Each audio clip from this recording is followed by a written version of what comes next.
So Tom Brady back at it again. Did you watch the prime game? Late television window on Sunday. The Buccaneers, the Patriots of Florida, taking on the big, bad New Orleans Saints in the Bayou. Maybe you missed it.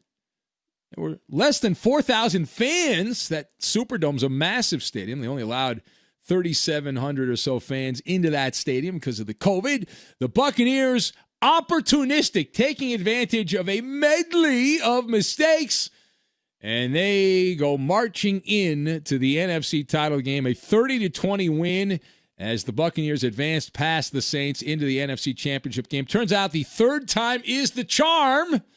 Remember, Tom Brady was pretty bad, El Stinko, the first two tries against that New Orleans defense. He played well, certainly in the second half. It wasn't that good in the first half of this game. Let's not kid ourselves. But in the second half, Brady played much better. And as a result, Tom Brady, who left the Patriots in the dust, is going to have a chance to make his 10th Super Bowl when he goes against Aaron Rodgers and the Packers this coming weekend in championship weekend of the NFL. So let us discuss the question. Very simple. How surprised are you that Tom Brady has played his way into the NFC title game in Tampa? Now, on the Maller, and it's patented, the Maller scale of surprise, 1 to 10, with 10 being the playoff run that Joe Flacco had years gone by, I am going to give this an 8. I'm going high for a couple of reasons, but I'm going to go 8 on the Maller scale of surprise. I've got garlic and sunlight, merit badge, and grunted and sighed. And we will lock all these things together. Now, number one.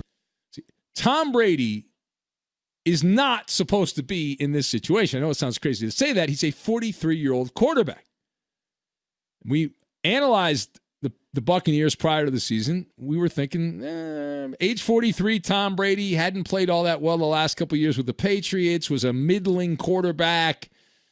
Well, this has been the exception to the rule. Every other player who's attempted to perform at that position at that age has almost universally been crummy. Not Tom Brady. Not Tom Brady. The ageless wonder. Forget sucking from old age. So far, that hasn't mattered. Brady has actually gotten better as the season has gone on. He was worse earlier in the year than he was later in the year. Explain that to me. I'm not that smart. The turbo button. He went turbo time. Pedal to the metal and then some. The way Brady has played over the last 6 weeks, including the playoffs, the 2 playoff games and the last 4 games of the Buccaneers season, it's like he's been shot out of a T-shirt gun. It is at a rapid rate of speed. Last 6 weeks for Tom Brady, he has 1,900 yards passing. He's averaged 9.1 yards per attempt, 16 touchdowns, and 1 interception.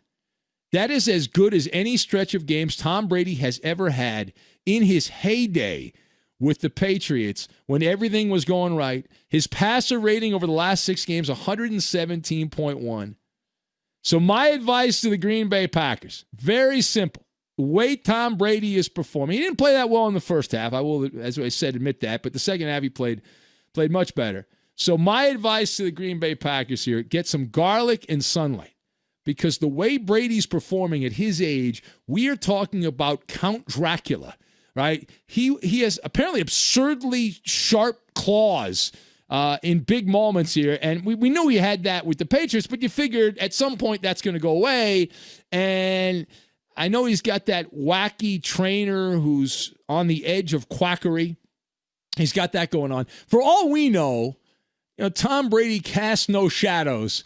I don't know. Maybe he doesn't. And maybe he bathes in blood like all the other vampires and all the legends of vampires. Whatever he's doing, my God, it is insane, the numbers that he has been able to put up over the last 6 games. Now, it is the Ben Maller Show, live from the Farmers Insurance Fox Sports Radio studios. Call 1-888-FARMERS to switch, and you could save a bundle on your auto insurance. Second point, we had tepid expectations for the Buccaneers this season. We're not going to sit here and lie and sing a different tune now.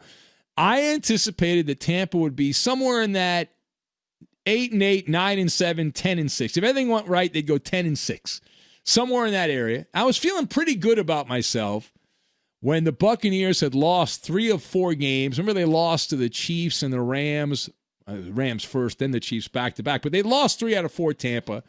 Going into the Week 13 bye, the Buccaneers were 7-5. 7-5, you have a good chance of finishing 9-7 or 10-6. You're right in that area. Then, at that point, they did the monster mash down the stretch, the Buccaneers. They win their final 4 games against dumpster fire teams. They finish with the 11-5 record in the regular season, and then they get a cupcake matchup in game 1. Nice, soft launch. When you start a restaurant, you want to open the restaurant. You have a date that the restaurant's going to open, but you start the restaurant a couple of days earlier because you just want to have a soft, smooth transition. That's what the Buccaneers had with Washington backup quarterback Taylor Heinicke, who was in there, and that win did not impress me. Beating the Saints' elite defense, that impresses me. That is worth a merit badge for Tom Brady. Brady played better, as we said, in the second half of the game, and as the game went on, he was 8 of 12 after halftime for 106 yards. He averaged 8.8 yards per pass in the second half. He had the touchdown pass. Passer rating was solid. I don't know what was in those orange slices at halftime, but whatever it was, it obviously worked. My God, he was very effective. All right, final point. So while the Buccaneers right now are styling and profiling, as they should be, into the NFC Championship game, everything is peaches and cream right now, rainbows and lollipops and all that stuff, it would be wrong, it would be disingenuous to not point out the Komodo dragon in the room. While Tom Brady was better in the second half, that win in the Bayou was fueled by the generosity of one Drew Brees. It would not have been possible. Now, the Buccaneer defense played well, but some of those passes by Drew Brees, Marone, what are you doing? All right? Now, this goes into my mantra.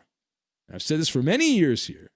Most games are lost, they're not won. And while Tom Brady played better in the second half, this is a textbook example. The NFC divisional game between the Bucs and the Saints is what I have been preaching from the bully pulpit of sports radio for many, many years, that this is a case where the Buccaneers were opportunistic. They were able to monetize the various brain farts from old man Breeze. In fact, just to back that up, to pat myself on the back, the New Orleans Saints gave up 17 points directly off Drew Brees' turnovers, which means the Buccaneers scored 17 of their points, 17 of their 30 points, as a direct result of Drew Brees throwing an interception or a fumble.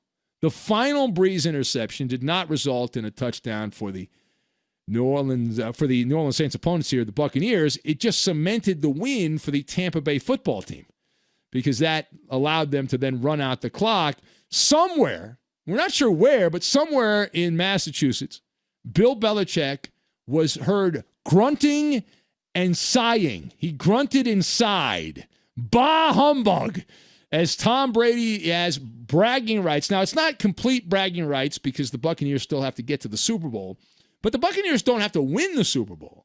Just getting to the Super Bowl is the edge ahead of Bill Belichick. Let's be honest here. The way the Patriots offense looked this year, the way the Patriots were going, where they set offensive football back to the Stone Age, to the leather helmet days, even this, getting to the NFC Championship game for Tom Brady, is the old feather in the cap.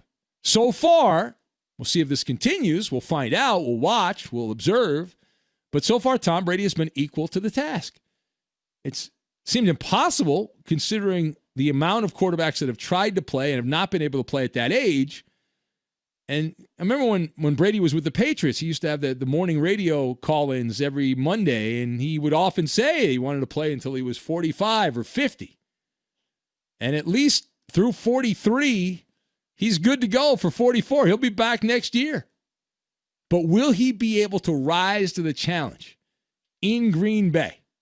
All right. All those cold weather games with the Patriots back in the day at Foxborough. Now you're going into the historic Ice Bowl situation at Lambeau Field. We don't know the forecast yet for the NFC Championship game, but will Brady be able to handle